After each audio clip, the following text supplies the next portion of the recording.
you just have to kind of show consistency down towards the latter half of the split.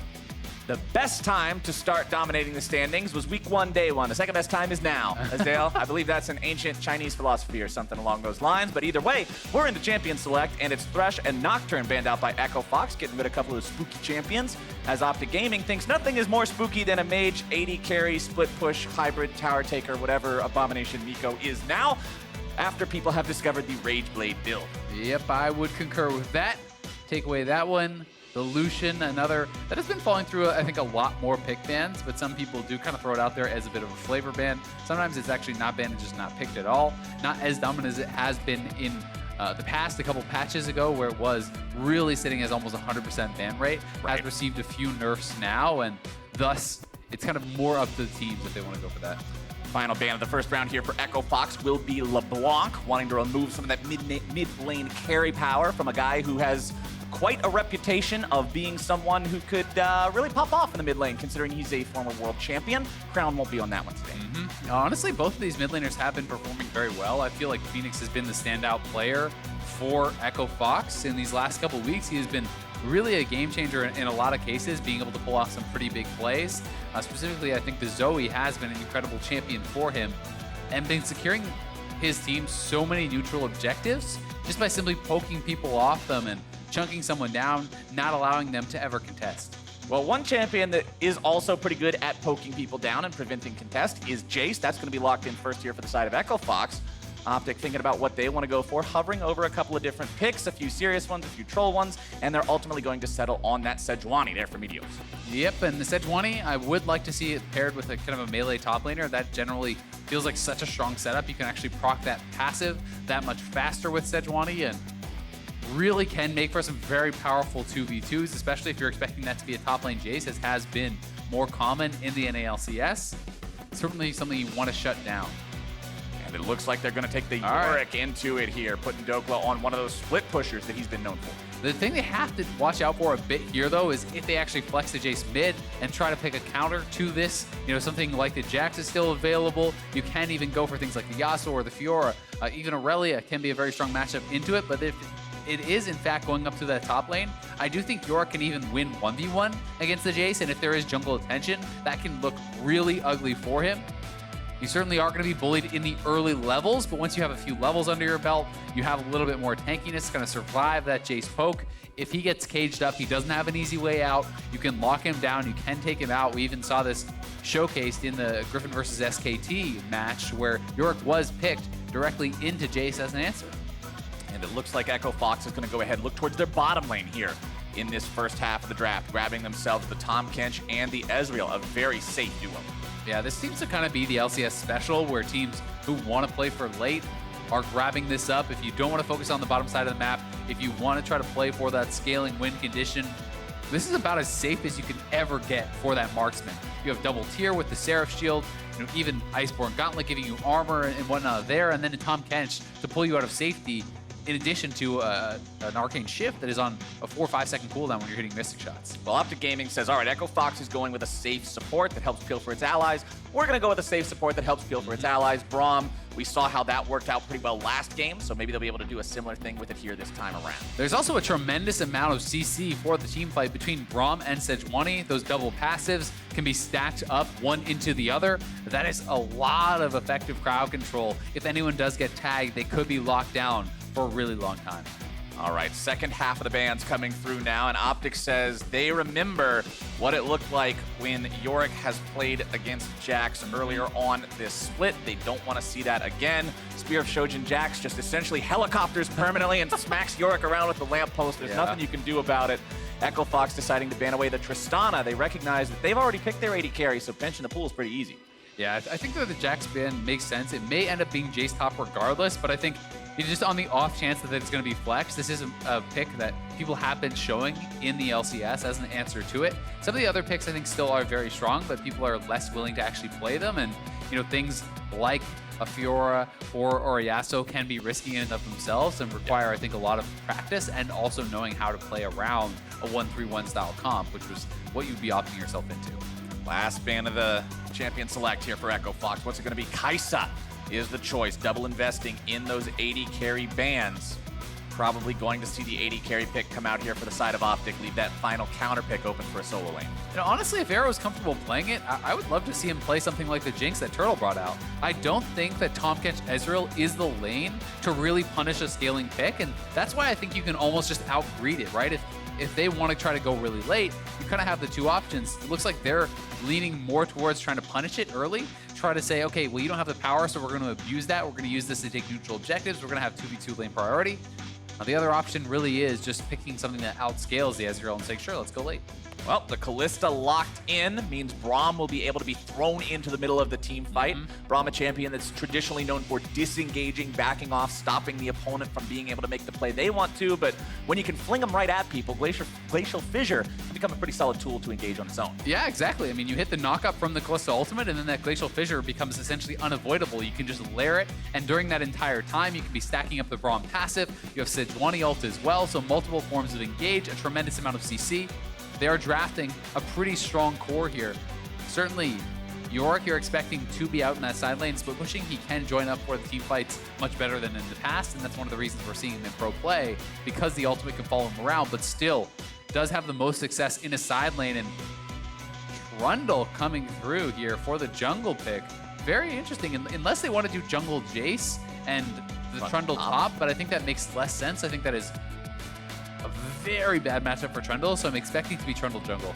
Yeah, Trundle doesn't really have any sort of a way to get away once he gets caged up and beaten down by the ghouls. Yorick can be very oppressive in those types of matchups, but Orianna will definitely go mid, and the pick for OpTic Gaming is to send Corki against it. Okay, Crown here, going to be able to lock in that Corki. He had the last pick. A lot of teamfight damage here with that Corki, certainly something that scales incredibly well into the late game stages. Also, when you do get access to that package, it is someone who can provide assistance to that side lane, give some backup to that Yorick. If you can collapse on and take down that Jayce, get that Yorick a lead, that is going to be a massive win condition for this OpTic team. I think both sides are going to have a lot of attention being paid to that top side of the map. I mean, that's the name of the game when you're trying to run these strictly split push champions. Nobody wants to have a 5v5 in ARAM game when you have your top laner mid and it's Yorick throwing these little ghost orbs that do 150 damage, or Jayce shooting a shock blast into a tank that doesn't even break their shield. It's a little bit ridiculous. They both want to sit in the side lane, but if either one falls very far behind, it just becomes a nightmare scenario. We've all seen what happens before when one of the split pushers just takes off. He gets a 2 or 3 kill early lead thanks to a lot of jungle pressure. He's 75 CS up, and the other guy sits under inhibitor turret and says, well, this is a fun game.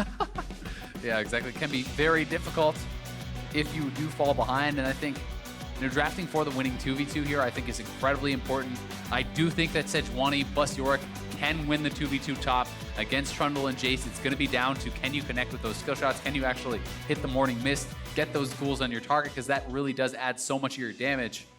But we'll see if OpTic even play to that side of the map, as Yorick is still winless in the LCS. Teams, I believe, have not been playing correctly around it, and I really want to track how well they can perform with this and how comfortable Dhokla in particular looks on it, because he is a guy who has brought out the Yorick pick even last year and had success with it. So he should be someone who is more practiced and has a better understanding, you would expect, of this champion, where I think some of the pros have been more kind of in the camp of, this is a strong pick, I'll just bring it out, but haven't necessarily put in the time to really master it. I mean, there's been a lot of cases in the past, especially if a champion sort of just pops up and it's not something that was traditionally thought of for a very long time. Not many people would play it just because they wanted to. Yeah. That it becomes popular, and all of a sudden you're saying, oh, okay, I guess I have to play this thing, but you don't know that mastery. You're not super familiar with it, but when that fits in your wheelhouse and you've got that experience, well, I expect you, and not just you, your entire team, to know how to play around that. Yeah, and it's one of those interesting things that I think you kind of do see in pro a fair bit, whereas if a champion is not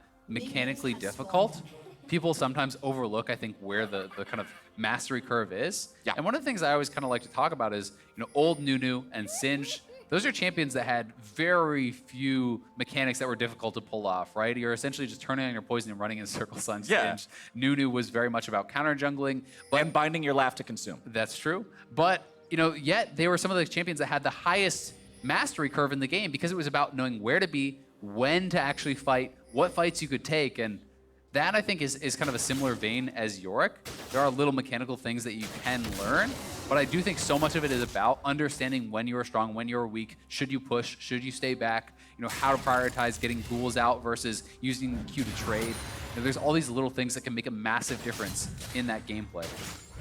Remember that the ghouls can only be spawned when there are enough graves nearby, for those who aren't super familiar with the Yorick versus anybody matchup. And as long as Yorick doesn't have the ghouls, he's actually not that scary, so. Exactly, and that's why I think sometimes people get baited into utilizing the Q to trade when Apollo may just get first blood. Apollo is rend into pieces. First blood over to OpTic. Oh my god, he just got deleted off the map as it looked like Hakuho may have been roaming up. We'll have to see that one more time to try to help out at that scuttle, and they just flash in. All summoners blown, but they just absolutely delete Apollo, and Hakuho moving over towards the scuttle to try to help out there, and then he is just separated, and it's a hail of blades arrow. Those 3 quick autos, proccing the Braum stun, absolutely deleting him. Huge early advantage for the bot side. You ever watch Troy starring Brad Pitt? There's Yes. a scene where he throws a javelin straight through a guy's heart and kills him. That's exactly what I was thinking of. That is Arrow's Brad Pitt cosplay right there. That a man. was some awesome level 2 play coming out from the side of OpTic to make sure that they get themselves online. And not only are they online, Apollo had to use his teleport as an Ezreal without buying tier. And that feels really bad for the side of Fox. Yeah, I mean, he didn't get anything with that buy, right? He's sitting on a refillable and pink board. That was his buy with that TP. So, you know, despite the fact that they did have to expend both flashes and the ignite to kill him, getting both of those summoners down is really big. And Arrow actually has TP himself here. This is not heal. So he is going to have a really advantageous buy when he goes for it. Very likely going to have Apollo stuck under his turret, be able to reset, and potentially, you know, get an even bigger lead off the tempo that gains him. 22 farm to 16. Obviously, there are a couple more minions alive on the board here for Echo Fox to collect, but you're feeling so good about that one on the side of OpTic. Big and Arrow making some things happen down here. Arrow, a player who a couple years back was in the running for MVP, has since not had those same level of performances, but has still been on rosters ever since those days, and you'd love to see him pop off like he did back in those times. Definitely do, and you also have to notice, if you look at Panda up on that top side of the map, Meteos is having to give up a lot of these camps, and it's putting him in a situation where Dhokla is now pretty exposed, and you're always going to get very nervous if there is a stacking wave and your jungler is not on your side of the map because you're worried about that potential dive. And for now, though, it is Meteos down to the bottom side of the map. That is Devour down, so there is potential to try to play aggressively, as that early rank of Devour is a very long cooldown on Tahm Kench, sitting up at like 22 seconds or so. Yeah, rank 1 is actually even higher, 28 seconds. Yeah, there you go. On Tahm Kench, his Big's gonna eat some damage coming out from Apollo there. Meteos clearing out the last couple of Krugs. And OpTic are deciding they want to go for some kind of a dive here. It's Apollo who's in some trouble. Arrow looking to stack it up. He's got the damage yet again. Hakuho taken down to about 100 HP. Big can say the same thing, but the problem is he's got friends nearby. Hakuho at least has the turret to try to help him out a little bit here. He won't be taken down, but that's 2 deaths now on Apollo. Yeah, that is massive, and he's going to have to make the long walk back, losing a lot of these minions in the process. This is going to give them easier access to that early Infernal because they have this big lane priority in that 2v2. And despite the fact that Solo is up, you know, a decent amount of farm, it's been Trundle dominating the top side of the map and spending his time up there. So Dhokla is playing it right. You don't have to actually, you know, stay even. If your bot lane is slamming, you just have to mitigate risk and try to play as safely as you can. Dhokla just getting hit by a couple auto attacks there. Par for the course up against the Jayce. Solo with 44 CS compared to the 27. Always what you want to see on that ranged auto attacking champion.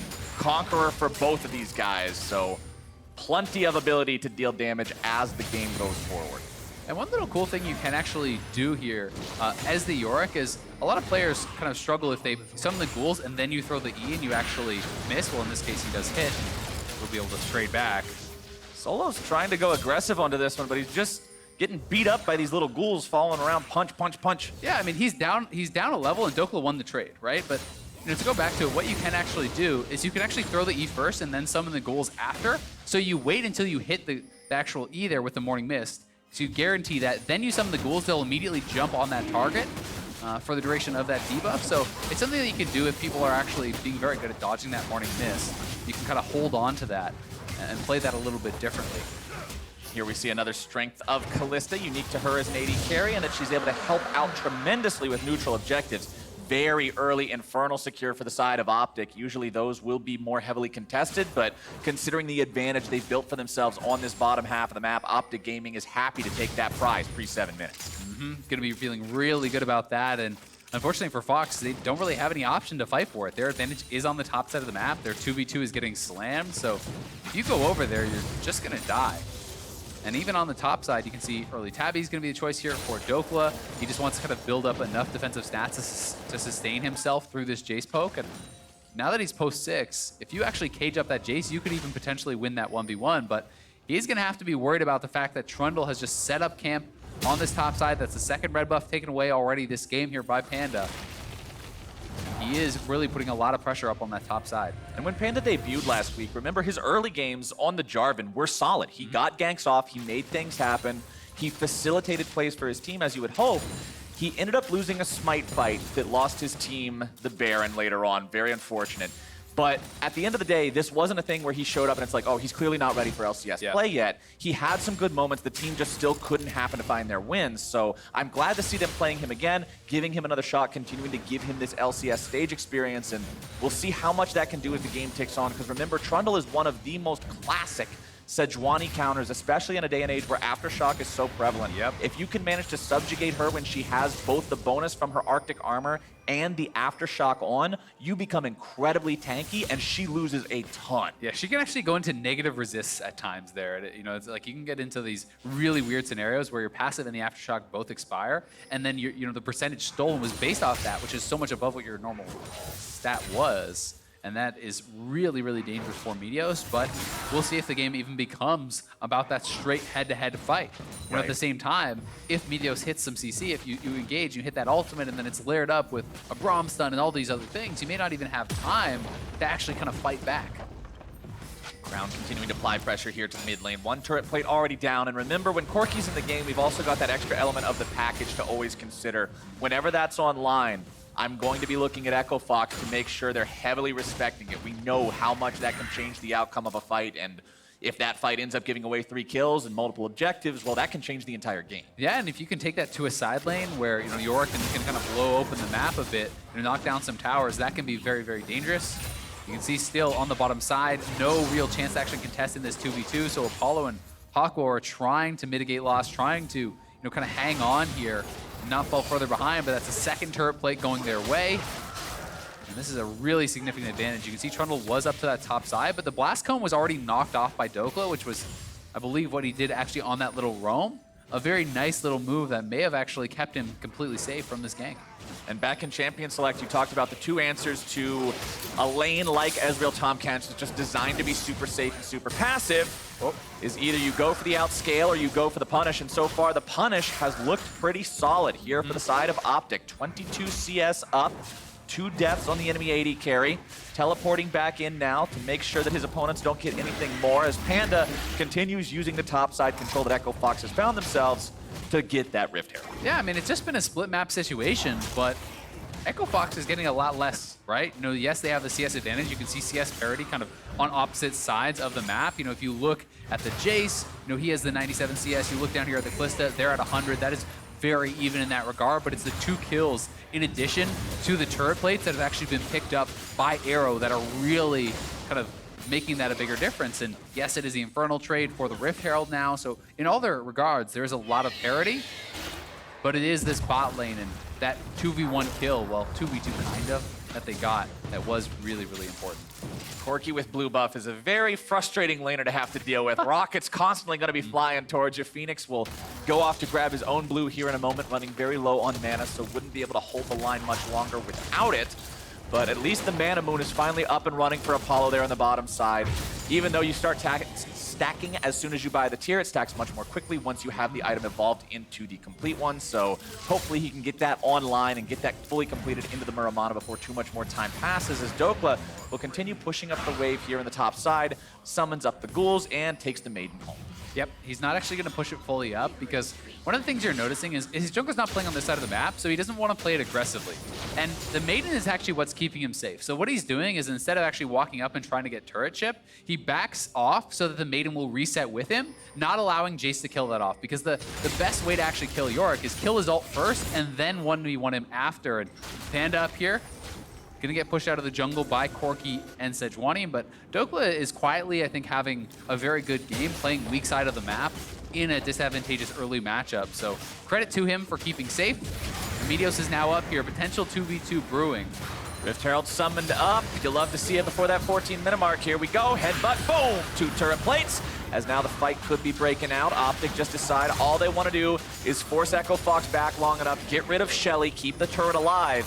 The 2v2 is not the name of the game here. They know how strong Trundle and Jayce are in a situation like that, especially with the Maiden unavailable. Yeah, the Maiden gets smited down, gets taken out, and there's no ghouls available for Dhokla, so certainly not in a really strong position, but not able to dive that either, so it will just be the turret plates. They're now going back for yet another red buff here. You can see that Fenix is trying to shove mid lane as fast as possible to keep Corki pinned, but down on the bot side, oh, Arrow again, continuing to just keep his opponent back. Meteos moving forward, wants to get that one, but it's Solo, of all people, who walks away with a red buff, and that is not what Yorick wants to see. No, not at all. He's going to be very thankful to have grabbed that. Now they're on to Fenix here. That was Meteos' flash for flash from Fenix there, so it is an even trade. If you're Crown, you're happy to see that. If your jungler can pop the enemy mid lane's flash for his, that means you've got summoner advantage now. You have the potential to maybe make some sort of a 1v1 happen. Most likely not. Orianna's a rather safe champion with a self-cast shield, but it's still an advantage. You can come back later. Fenix wisely taking the cleanse into the Sejuani matchup. You see most mid laners do that against this champion because otherwise you're just dead when he presses R. Yeah. Yep, for team fighting, it feels very, very necessary, right? You know, it's pretty difficult. Nice little block on that. But he still got it. Meteos didn't have smite ready. Meteos' smite just now came up. And so Apollo got to shoot the red and take it anyway. I mean, it feels bad as a jungler. Big block the ultimate, but then he actually stepped back so he could auto. You can still block the auto. His shield was still up. He just needed to stand a little bit forward to let Meteos finish that off, but perhaps not expecting that to happen either way. Another red buff going the way of Echo Fox. They've been getting basically all of them. They have stolen all of the red buffs this game from the top side, so it's got to be a frustrating one for Meteos, but still, to his credit, they grab another dragon here on the bot side of the map, and going to be feeling still pretty strong. Gold still very close between the two sides here. 2-0 kill advantage. Let's take another look at the red buff here. Look at that. Okay. Now this looks really cool. Boom. Oh yeah, I blocked it. I'm in the way, but... Oh, it actually got knocked forward by the Sejuani W. Meteos slapped it ahead, and then Apollo said thanks. That's pretty funny. Okay, it happens sometimes. It happens. That's League of Legends. But Echo Fox, although they've done a good job keeping the gold very close to OpTic here so far, 15 minutes in, OpTic still have those Drake bonuses. And as the game goes on, Corki, Yorick, and Kalista will all love having that bonus AP and AD. Yeah, and a couple bonuses to grab here just from the bounties. You know, if you look across, you can see that there is a bounty on both the Corki, the Kalista, as well as Jayce on the other side. And these are guys that people certainly are going to be wanting to target. And if you look at team fight potential, you know, when you do get into that team fight stage, a couple kills can certainly swing the gold very heavily in one side's advantage over the other. Blade of the Ruined King done for the Kalista means Arrow's pretty scary if he gets to stack those up on single targets. If you look at the defenses of the enemy team, I mean, Trundle's stacked health. He's got a ninja tabby, but other than that, there's nothing. Jayce is going to build damage heavy. The only thing he'll ever get is the HP from Black Cleaver. So again, Blade of the Ruined King doing some things there. As Solo will continue pushing up here on the top side. As you said, once there's some items on the Yorick, then he's not super afraid of Jayce in the 1v1. He'll be able to withstand him, but for now, and with the advantage that has already been built up through the presence of his jungler on that top side, Solo is comfortable. Yeah, he's definitely very comfortable, and a lot of it has not been about the 1v1. It's been about the pressure that Panda has played as they're going for a dive on Fenix. Bottom side, Big's going to be thrown in, looks to find the CC, but they do not have the ability to make this one go all the way, not when reinforcements are coming in. They will get the TP and the Tahm Kench ult for the trouble. Yeah, not too bad of a trade, but a lot missed there by Big. You know, he missed the knock-up, he missed the Q, it looked like, so they do get some of those globals out. They're going to feel pretty good about that, especially for the time that it actually buys Yorick. I think that is the biggest win here, as Yorick will be able to walk up to the turret and get some free damage down. It really does kill them turrets quick. Apollo's got 200 HP left after eating a phosphorus bomb and a rocket coming out from Crown's Corki there in mid lane. Very difficult pick to deal with. Ezreal, normally the champion who's doing the poking from long range and not allowing his opponents to respond, but when Crown's been able to farm as successfully as he has this game, highest farm in the game by about 15. Trinity Force, Sorcerer's Shoes already online. you've also got to appreciate the fact that Corki is one of the only AD carries that can benefit from Sorcerer's Shoes, since he does do vastly more magic damage than physical damage. Makes the Rockets that much scarier. Him and Ezreal really the two that we see building that a lot these days, and Ezreal is more of kind of a recent thing that he has started to do this. It looks like they're actually maybe giving this blue buff over to Ezreal, trying to allow Apollo some flexibility there. Fenix may just not feel like he needs that additional mana, has been doing okay by himself there, and it is another Infernal coming up. That is going to be, I think, a pretty big target for OpTic. They already have gotten the first couple Dragons. The second Infernal really would be a very big advantage when you're looking at a comp that has double marksman. These guys are already going to scale very, very well, and certainly will be terrifying with all that additional AP. Runans means the Kalista is going to be that much scarier in a team fight too if Echo Fox decide to try to contest this one in open ground for that Drake. Crown continuing to push up here in the bottom side. Goes after Fenix. Jumps in. The shockwave comes out. The stasis goes through. Crown looking to find the damage. Going to fire off the rocket a little bit too early. Will not be taken down. Barely walking away on that one. OpTic looking to make it two now if they can. True shot for Rock. Coming up the wall. Not going to find Crown. Hakuho gobbles him up. Keeps Panda safe. But it's still a 1-for-0 for OpTic Gaming as now they try to retreat. Jayce coming in from behind. Solo looking to join this fight if it goes any further. But OpTic have disengaged. Yeah, really well done there. Crown getting the solo kill onto Fenix. Seems like he did have the knowledge that he was over in that bush. Waited till the last minute, does interrupt him, gets the kill.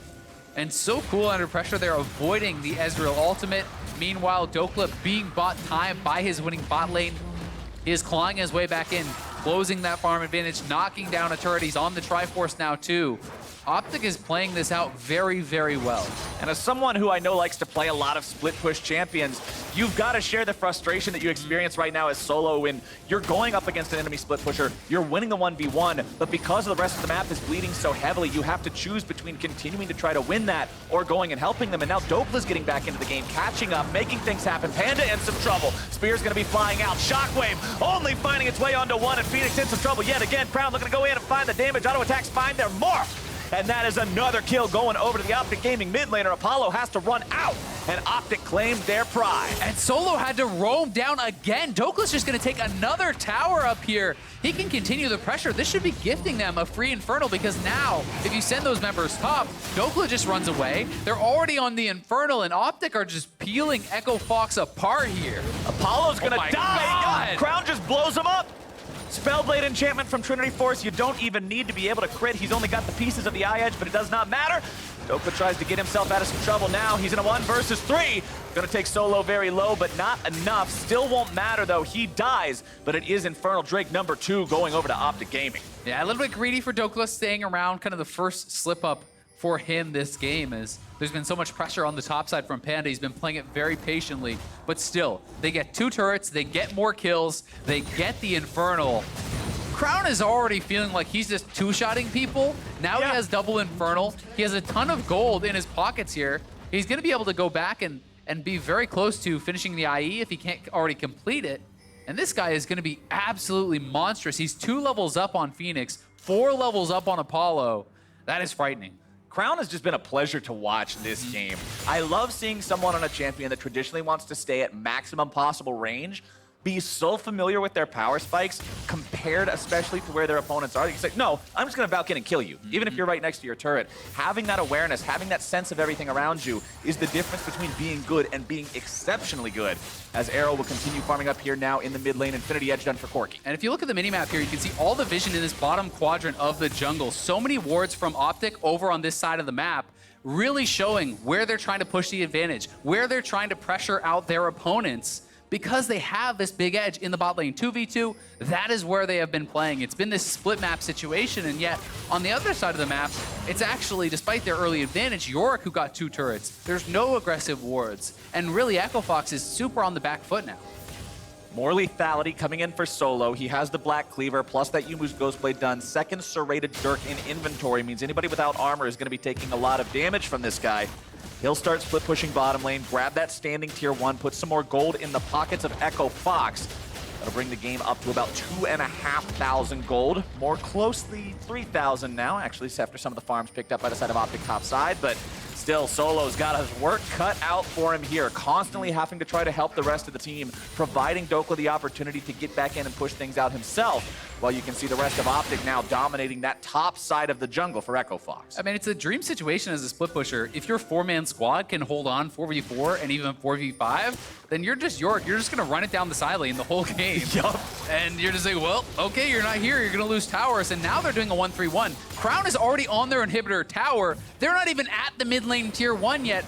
Echo Fox really struggling to actually answer this map play. They don't know where to go. They're losing on all sides now. You can see Dhokla shoving up very heavily bot. This now means OpTic can go over to Baron. You set up in this area. When multiple members respawn bot lane, you can potentially even start the Baron utilizing Arrow here. You can see how much pressure they actually have with these minion waves. You look at this mini map.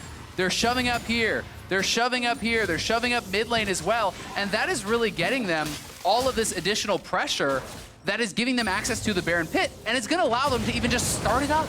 You already mentioned that Crown was 2 levels above Fenix. He has hit 3 levels above his opponent now. Level 16 on Corki. That means we've got the most powerful version of the rockets that are going to be fired off. OpTic do decide that it's still a bit risky to try to go for the Baron right now.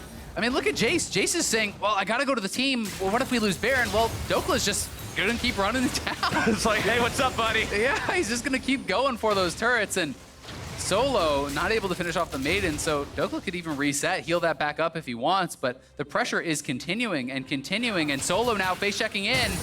Dhokla starting that fight off, but it's going to be a 4 versus 4 on the opposite end of the map now as well. Crown goes on a rampage. Both bottom laners dead on the side of Echo Fox. Panda looking to run, but he is stunned up. Winter's Bite will find its way down, and they will take him out. A double kill over to Crown, the man of the hour here in this game. Yeah, Solo gets the solo kill on Dhokla, which is big for him to relieve some pressure, but unfortunately, the team has collapsed on the other side. 3 kills going the way of OpTic. No jungler on the map. This will be a very easy Baron for them. You can see Big even in position to zone to try to protect from any potential steal that could come in. Big throwing out the Winter's Bite, just trying to zone these guys away. Baron very low is secured by the side of OpTic, and now Echo Fox, they found themselves way too close. I don't really know what they were looking to make happen here. The shutdown goes over to Crown, who's found himself one, but they found the shutdown back now. Fenix with a big shockwave onto multiple people. Crown barely looking to get himself away. Clockwork windup will try to do some work. Ball not finding its way onto that enemy AD carry. Meteos over the wall with the blast cone. It's Arrow and Big dead, traded for Solo and Apollo. Yeah, Fenix and Apollo there were getting work. It looked like they were turning the fight around. They get the kill on Arrow as Hakuho came in, but then Crown just lights up the Ezreal, and we're back to the original replay. Look at that engage. Braum getting thrown in, straight into the bounce house. No chance to even activate the gray health as you get stunned by Sejuani, knocked up by Braum, knocked up again by the ultimate, then into the Braum passive stun. There's so much CC. These guys are not having any chance, and that is the payoff on the vision. Now to the Baron take. You see teleport coming in from Apollo. He's getting a lot of poke on Apollo, onto Arrow over the wall. Hakuho comes in, is able to get that kill, but then look at that damage, Crown. Like, that's like a range minion there. He's just one-shotting him. It's like, why is this range minion give so much gold? I don't understand. Is this new skin? Well, I mean, at this point, he's 0-5. It's not that much more gold, Azael. It's a rough life to be in, and OpTic Gaming are now pushing themselves up here. They've got the Baron buff ready to go. They are locked and loaded, in control of this game for the longest amount of time, and they would love to be able to seal this one away. Echo Fox under pressure. Apollo not having the greatest game here on the Ezreal. Will be trying to defend. Has the 1 tier completed. Not really going for the second one. You can see that he's so far behind this game. Going for that 2nd tier would have felt pretty bad. Here comes the Tahm Kench for a play. Hakuho wants to start it off. Big throwing out the shield. Arrow makes sure he pulls him in, keeps him safe. Doesn't want to let that support get caught out here. Crown finding a lot of damage onto Solo over the wall. More rockets could go in!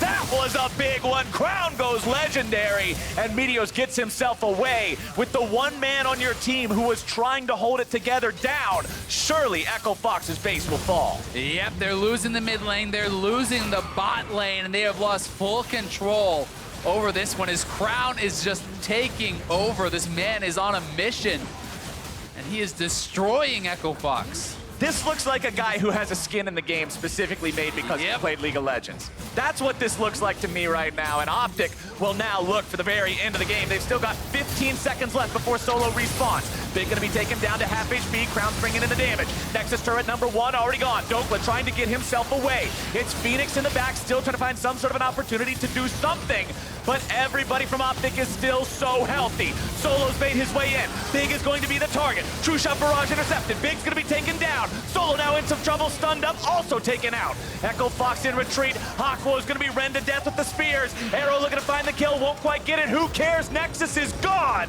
and OpTic Gaming take the win. OpTic just showed us such a strong performance here against Echo Fox.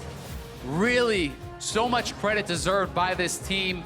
Playing the weak side of the map so incredibly well here from Dhokla. Crown dominating the bot lane 2v2, going so heavily to Arrow and Big, punishing that Ezreal, Tahm, Kench bottom lane.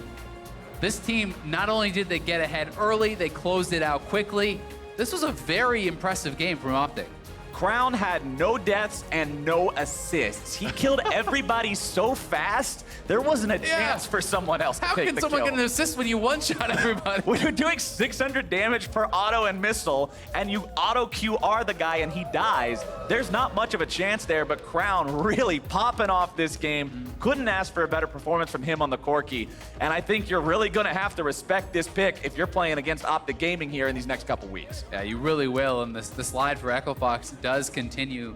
That is now 5 straight losses, I do believe, for them, and certainly not the position they were hoping to be in at this point in the season. OpTic, though, turning it up at the right time here, showcasing a powerful bot lane performance. We have yet to see a lot of those great performances from Arrow that we had come to expect in the past, as you were talking about. Yep. He shows us a great game. Arrow shows us a dominant carry performance, and I think this was a really strong win from OpTic. Definitely looked good on their side, and now we're going to send things down to pastry time for an interview with the OpTic top laner. Thank you very much. I'm here with Dhokla. That was quite a game. How are you feeling kind of coming off that one? Well, I didn't really do much in the game. They were playing around top to shut Yorick down, so Crown just won me down the game, and so did my bot lane. Like, level 1 kill, Crown's just 29, so yeah, I just played some League of Legends on top lane in an island. Playing some Yorick, splitting a side, that makes sense, certainly doing your job. But Crown, obviously, the newest addition to the roster. What is it like playing with a player that obviously comes from a different region, but has such a kind of a story behind him? It's great. Like, he's a really fun guy. Like, the more you get to know him, like, the more relatable he is. So it's really good to have him around, and yeah. Awesome. Well, thank you very much. Congratulations on your win today. We're going to throw it back to the State Farm Analyst Desk. Thank you very much, Pastry Time. OpTic Gaming come away with the victory here against Echo Fox in our 5th game of the day. That guy on your screen just moments ago had to absorb a fair amount of pressure in the top lane at the early portions of the game, while on the bot side, we got to see our Kalista finally making its appearance here in the LCS, where in some other regions, LCK in particular, it has been a hot pick. I got a lot of respect for Dhokla. He's not saying, yeah, we did all this, we did all that. He's like, nope, my bot lane was kicking ass, and then mid lane started 1v9ing. This is the strength of Kalista. One of the strongest level 1s with Braum, and then just going for the tower dives constantly. Love to see this. It was what kind of gave Crown the space to farm up a ton. He ended up taking over the game a little bit later and went for these kind of crazy solo kills, diving in the back line. He was one of the most aggressive Corkis I've seen in a long time, and he did a great job after getting ahead with the help of his team, snowballing that into a very quick game. And yeah, Dhokla wasn't in those replays. I wonder what happened. Stuck in the side. It just doesn't happen. Yeah. It made me really happy to see, like, when you guys have these leads, do something with it, right? Yeah. You're super strong Kalista, tower dive bottom like they did, that's great. You're super strong Corki, just walk into people and get some kills and end the game quick. I love seeing that. And then Dhokla doesn't have to do anything, like you said. He can AFK and win. Exactly. Kalista did hit the ban table a couple times today, and so it's very clear that some other teams are taking a look at her. But I do want to talk about this pick and kind of what it enables because of very much that. Not only is she strong in the early game, but then her ultimate allows and enables so many aggressive as well as defensive plays when it comes to, working alongside her support. Well, Echo Fox picked essentially like a poke comp with the Trundle. You put the pillar down, you start shooting out your poke, and Kalista's really good at dodging a lot of skill shots as well. So she's hard to deal with in that situation, great at with the engage. You can pair her with Braum, Galio, Shen, Alistar, you name it. There's just so many different ways to play her that it makes it really easy for the teams that have a hard time engaging to have a go button. It's like, okay, you're the one that has to do it. If you're not doing it, it's very clearly your fault. And I think it's makes a lot of sense more generally just in the meta with how important early game is, it feels like, with how important objectives are. She's great at both of those. And then you can still get like carries in other positions. Like the fact they combo with a Corki, another backline marksman who's going to hyperscale, like you lean on the Kalista early and then someone else takes over mid to late. I think those kinds of comps are especially good. Yeah, she can help bridge that gap from early to mid to late. Then the Corki starts to take over. So let's talk yet again about our player of the game in this one, Crown. What a performance and scoreline from this guy. Right. All they had to do was put a little bit of resources into him, burn the mid laner's flash, then you see this guy getting insanely huge, getting solo kills on Ezreal. Like, I think Apollo died solo like 5-ish times that game to like Kalista and Corki throughout, so I don't think he was having that great of a game. But, you know, it takes a good player to recognize people making these mistakes and capitalize on that, and that's what Crown was doing. Yeah, and the whole team was playing pretty aggressive around him. There's that one situation where they fought bot lane for like 2 minutes, and the whole time Dhokla starts at tier 1 and gets almost all the way down to inhib turret. And no one ever had a chance to go up there because Crown and Arrow were both making plays. All right, it's great to see our first Kalista here, well, later in the split, that is, as it's rising in popularity around the world, and for OpTic to pick up another win. Seem to being on the uptick as well. Let's track those teams in the clump. As we wrap up the day, take a look at the standings, see how they stack up. Team Liquid, they reign supreme and seemingly won't be relenting first at any time this split, with the clump still seeing its usual shifts. What do you mean? There's an awkward middle part of the clump. Oh, no. What is that middle thing? TSM's not that far away of the clump. I would say TSM is still, you know, like. It's not the cream of the clump, still, it's the crimp. They still look pretty good, right? Right? They're I don't still know. pretty good, but Are we able to sell our stock still? a few games, like if You literally just bought them today. if they lost today, they're in the clump. True They fact. fall right back on the clump, and they were on the verge. They very much were. It is an interesting, bottom-heavy standings without a doubt. We do have that playoff race still remaining wide open for a number of our teams. So I do want to take, before this devolves too quickly, take a look at predictions for the day. We had a fair number of discrepancies here. Crumbs, your first outing, my friend. What do you have to say for yourself? No.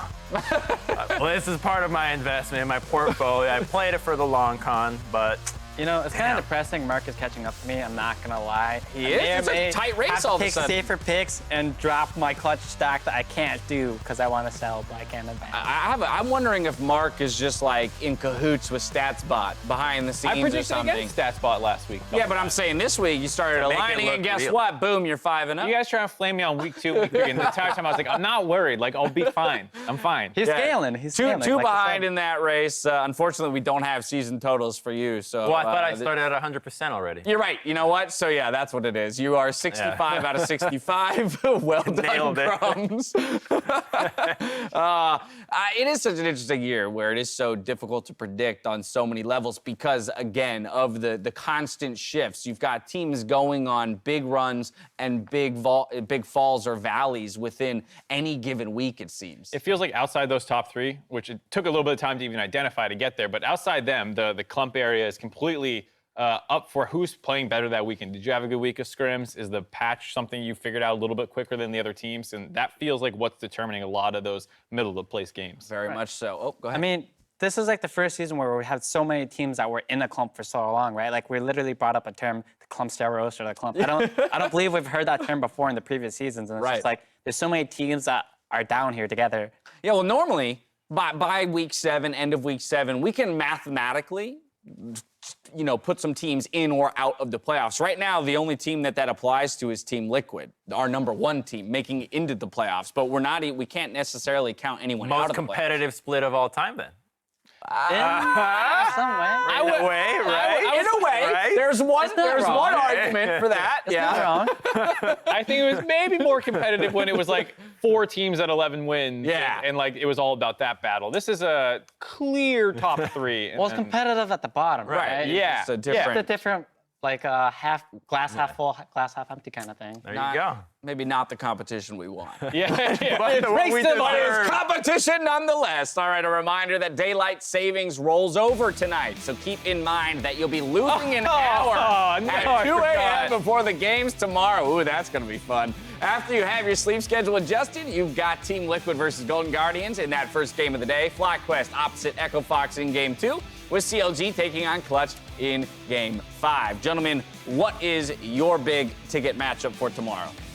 Which one are you looking at? We lose an hour? What? Yeah, you guys are still stuck on that. I think after watching OpTic win this game, I'm very intrigued by that OpTic TSM game.